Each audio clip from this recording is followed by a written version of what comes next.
faut que l'enquête publique ne soit pas une enquête alibi, que les personnes qui sont conscientes des enjeux et des pressions spéculatives se manifestent et qu'elles portent sur le registre d'enquête des remarques fondées, fortes, comme par exemple de sanctuariser l'ensemble des terres agricoles stratégiques, 105 000 hectares, avec une annexe parcellaire pour qu'il n'y ait pas de discussion et de repositionnement de ces terres, comme certaines pages du document le laissent supposer, avec une liberté de classification au titre communal lors de l'élaboration des POLU, c'est impossible.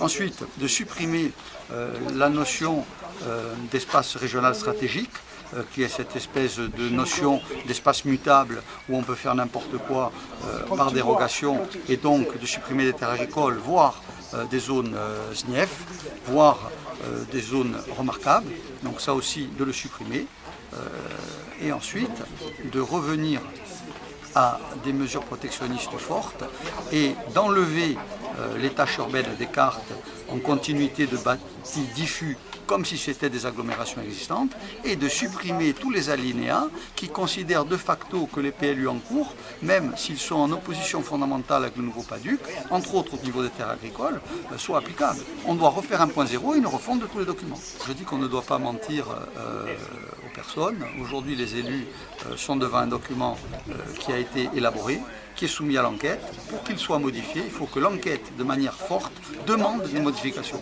Sinon, réglementairement, il sera impossible de déposer des nouveaux amendements, de les appuyer, de les faire passer.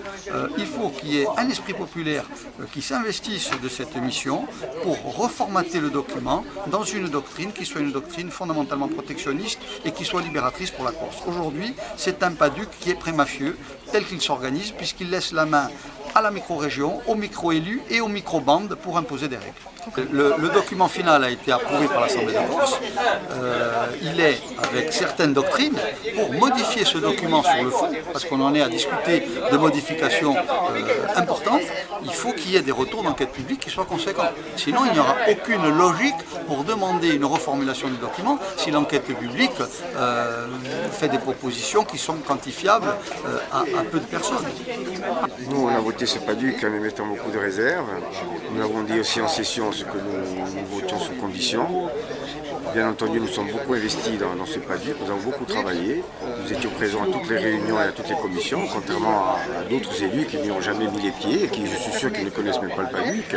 Pour notre part, nous avons envoyé un signal fort à l'exécutif à Maria Dugé, en lui disant clairement que si elle continuait sur cette voie, nous ne validerons pas son PADUC. Bien entendu, nous allons continuer nous à travailler à l'amender, et si in fine nos amendements sont pris en compte et si on y trouve aussi notre compte avec bien entendu le maintien des terres agricoles par Soadar à Soubo ou le Belantès à Zabemoulouti, nous le validerons, sinon il y aura des questions pour nous de valider aujourd'hui le PADUC en l'état.